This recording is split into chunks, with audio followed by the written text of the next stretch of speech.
My journey is a fairly long one. I met my wife in the early 90s. We were married in the Catholic Church in 1995, so I'm celebrating 30 years this year.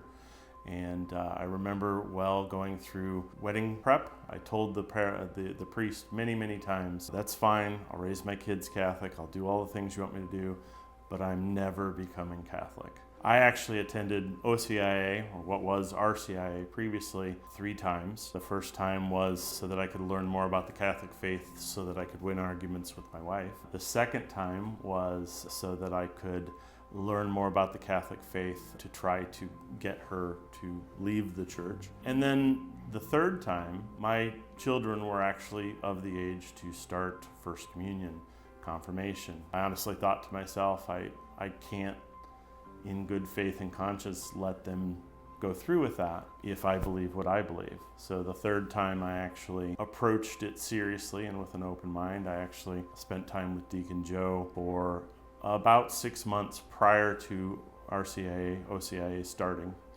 because I felt I was going to be disruptive. It was 2011 that I went through becoming Catholic and decided to join the church finally after 16 years.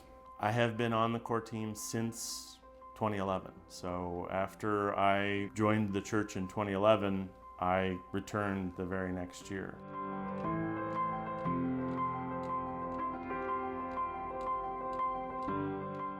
There's so many parts that I enjoy. Obviously, getting to know people in the parish. The church is all about community, and sometimes I know for the first 16 years of my life, I attended Mass and I left, right? I had an assigned seat in the very back of the balcony, and I could just duck right out as communion was going. So being able to see people coming into the church, getting to know people in the community is all a very great blessing. Probably my favorite part.